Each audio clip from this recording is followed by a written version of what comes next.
Non, la famille, vous ne rêvez pas. Oui, effectivement, la Chine a inventé un soleil artificiel justement pour produire de l'énergie. Attends, c'est quoi ça? On dirait de la khnouna que j'ai sur mon, sur mon pull. C'est un truc tout blanc. Bref, on s'en fout de la khnouna, on s'en fout de mon pull. La famille, ce que vous allez découvrir, vraiment, c'est un truc de dingue et vive la science. Bref, si vous avez kiffé cette vidéo, cette information, n'hésitez surtout pas de la partager au maximum et de mettre un gros pouce bleu. C'est la récompense et on se retrouve à la fin de la vidéo. Sur ce, bon visionnage aussi à toutes.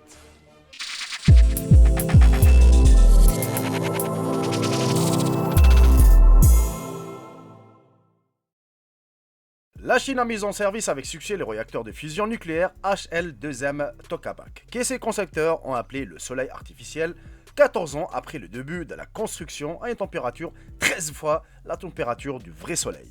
Et selon un rapport du site britannique phys.org spécialisé dans la publication d'actualités scientifiques le 4 décembre 2020, le réacteur situé dans le sud-ouest de la province de Sichuan est achevé fin 2019, développera une fusion nucléaire qui répondra aux besoins énergétiques actuels de la Chine et est nécessaire au développement d'une énergie durable en Chine. Les processus de fusion nucléaire sont la pierre angulaire de la production d'énergie en simulant des processus réalisés par le Soleil. Le réacteur chinois combine des noyaux atomiques pour produire d'énormes quantités d'énergie, contrairement au processus de fusion utilisé dans les armes atomiques modernes et les centrales nucléaires qui divisent les noyaux en plusieurs parties. De plus, contrairement à la fission, la fusion ne produit pas des déchets radioactifs et peut présenter moins de risques en cas de catastrophe nucléaire.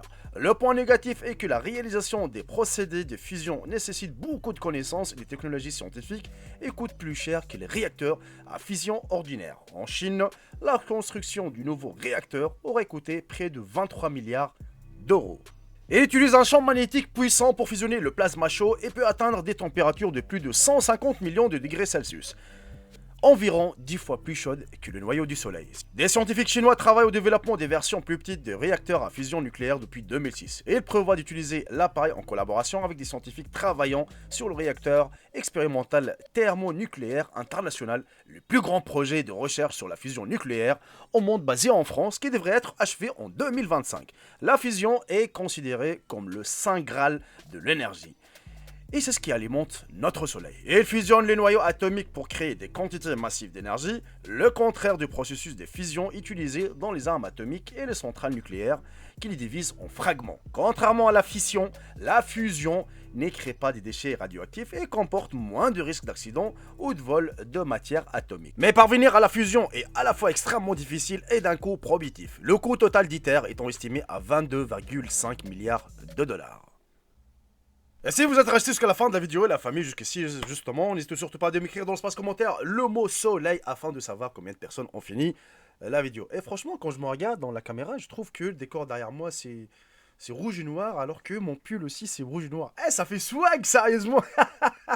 Ça fait un peu stylé, sauf ce truc, le fond vert là, qui va pas du tout. Fallait que je l'enlève. Bref.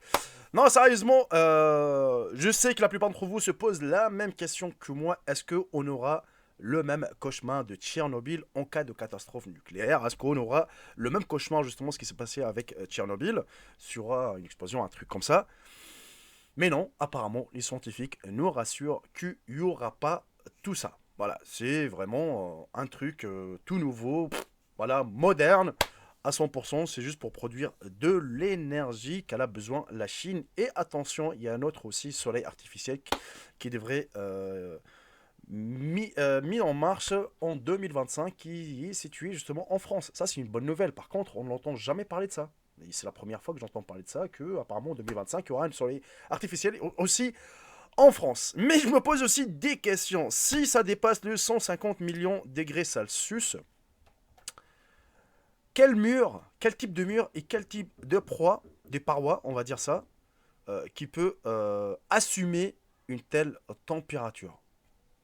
C'est pas du béton armé, c'est pas de la ferraille. Parce que, oui, bah, normalement, hein, comme vous savez, le soleil artificiel, vous le mettre dans une base.